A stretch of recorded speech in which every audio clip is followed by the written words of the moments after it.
किसने इजराइल के हजारों लोगों को मौत की नींद सुलाने का प्लान बनाया?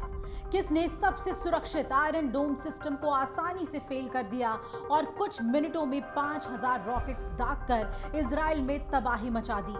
हमास के लड़ाके किसके इशारे पर लोगों पर जुल्म ढा रहे थे और क्रूरता की हदों को पार कर रहे थे?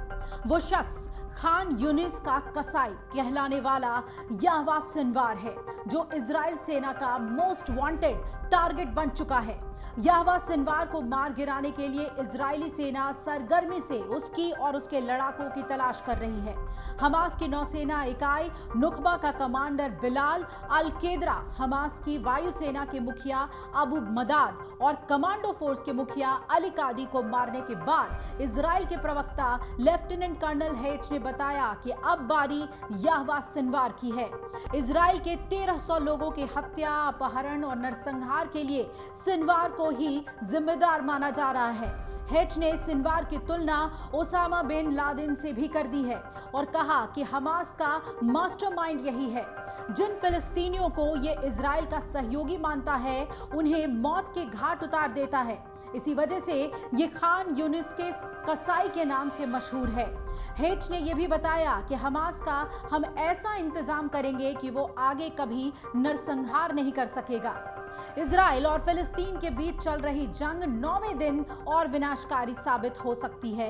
इजराइल डिफेंस फोर्स ने सुरंगों में बने हमास के ठिकानों पर हमले तेज कर दिए हैं और इस बीच इजरायली सेना ने तीनों ओर से यानी एयरफोर्स, नेवी और आर्मी से गाजा पर हमला करने के लिए पूरी तैयारी कर ली है।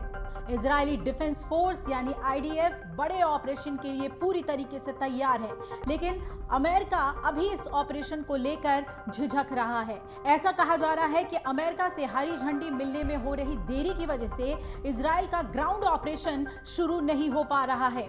इजरायली सेना का मकसद हमास नेता याहवा सिनवार को मार गिराना है। सिनवार को 7 अक्टूबर के हमले का मास्टरमाइंड माना जाता है।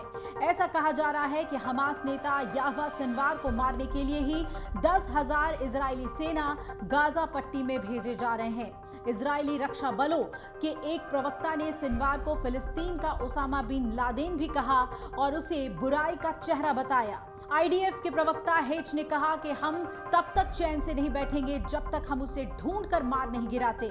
वो आदमी और उसकी पूरी टीम पर हमारी नजर बनी हुई है। आपको बता दें कि याहवा सिनवार गाजा में फिलिस्तीनी उग्रवादी संगठन हमास का सबसे बड़ा नेता है। 2015 में याहवा को अमेरिका ने आतंकी घोषित किया था। सिनवार ने 2017 में इस्माइल हानिया से राजनीतिक शाखा के प्रमुख का पदभार लिया और हमास के सह संस्थापकों में से वो एक है और सिनवार की इजराइल को लंबे समय से तलाश है। 2 इजरायली सैनिकों की हत्या का दोषी पाए जाने के बाद सिनवार करीब 22 साल तक इजराइल के एक जेल में भी बंद रहा, लेकिन साल 2011 में अपहृत इजरायली सैनिक गिलाद शालित की अदला बदली में उसे इजराइल को छोड़ना पड़ा। हमास के नेताओं में सिनवार को बेहद कट्टरपंथी विचारधारा का माना जाता है। वो इजराइल के साथ किसी भी शांति प्रक्रिया के खिलाफ रहता है। रॉयटर्स के मुताबिक हमले का फैसला दीफ और याहवा सिनवार ने मिलकर किया था। इससे पहले इजरायली सेना ने कहा था कि उसने जारी युद्ध के बीच हमास के 2 अन्य कमांडर्स को मार गिराया और अब सेना ने कहा है कि उसने हमास के एक और कमांडर को मार गिराने के बाद यह तय किया है कि अगली बारी अब सिनवार की है। 2 इजरायली सीमावर्ती गांवों निरम और निर ओज पर जानलेवा हमलों का नेतृत्व भी इसी ने किया था। तो सरगर्मी से सिनवार की तलाशी इजरायली सेना कर रही है और जल्द ही उसे मार गिराने का टारगेट इजरायली सेना ने ले लिया है। अमर उजाला अब आपके टीवी पर भी। अपने स्मार्ट टीवी पर YouTube पर सर्च करें अमर उजाला, चैनल सब्सक्राइब करें और देखें ताजा खबरें, वो भी HD क्वालिटी में। और हाँ, बेल आइकन दबाना ना भूलें ताकि हर खबर हो आपके घर। अमर उजाला, निष्पक्ष, निर्भीक, निरंतर।